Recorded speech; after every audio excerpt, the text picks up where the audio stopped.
And they came over unto the other side of the sea, into the country of the Gadarenes.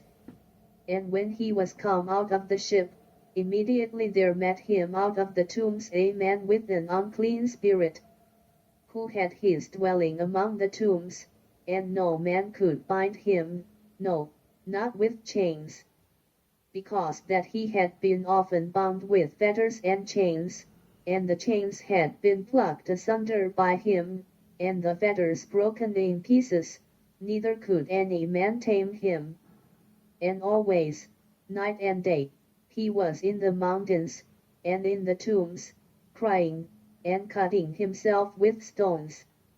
But when he saw Jesus afar off, he ran and worshipped him, and cried with a loud voice, and said, What have I to do with thee, Jesus, thou Son of the Most High God? I adjure thee by God, that thou torment me not. For he said unto him, Come out of the man, thou unclean spirit.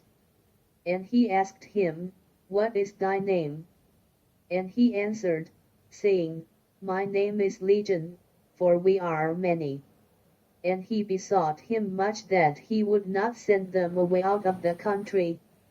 Now there was there unto the mountains a great herd of swine feeding. And all the devils besought him, saying, Send us into the swine, that we may enter into them. And forthwith Jesus gave them leave. And the unclean spirits went out, and entered into the swine, and the herd ran violently down a steep place into the sea. They were about 2,000, and were choked in the sea. And they that fed the swine fled, and told it in the city, and in the country. And they went out to see what it was that was done. And they come to Jesus, and see him that was possessed with the devil, and had the legion, sitting, and clothed, and in his right mind, and they were afraid. And they that saw it told them how it befell to him that was possessed with the devil, and also concerning the swine. And they began to pray him to depart out of their coasts. And when he was come into the ship, he that had been possessed with the devil prayed him that he might be with him.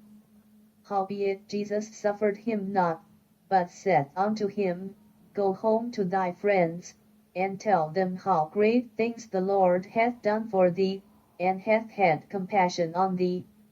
And he departed, and began to publish in Decapolis how great things Jesus had done for him, and all men did marvel. And when Jesus was passed over again by ship unto the other side, much people gathered unto him, and he was nigh unto the sea.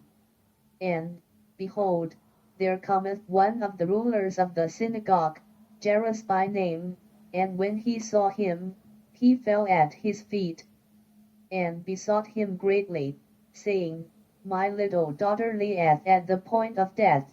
I pray thee, come and lay thy hands on her, that she may be healed, and she shall live. And Jesus went with him, and much people followed him, and thronged him. And a certain woman, which had an issue of blood 12 years, and had suffered many things of many physicians, and had spent all that she had, and was nothing bettered, but rather grew worse, when she had heard of Jesus, came in the press behind, and touched his garment. For she said, If I may touch but his clothes, I shall be whole. And straightway the fountain of her blood was dried up, and she felt in her body that she was healed of that plague. And Jesus, immediately knowing in himself that virtue had gone out of him, turned him about in the press, and said, Who touched my clothes? And his disciples said unto him, Thou seest the multitude thronging thee, and sayest thou, Who touched me? And he looked round about to see her that had done this thing. But the woman, fearing and trembling, knowing what was done in her, came and fell down before him, and told him all the truth. And he said unto her, Daughter, thy faith hath made thee whole, Go in peace, and be whole of thy plague. While he yet spake, there came from the ruler of the synagogue's house certain which said, Thy daughter is dead, why troublest thou the master any further? As soon as Jesus heard the word that was spoken, he said unto the ruler of the synagogue, Be not afraid, only believe. And he suffered no man to follow him, save Peter, and James, and John the brother of James. And he cometh to the house of the ruler of the synagogue, and seeth the tumult, and them that wept and wailed greatly.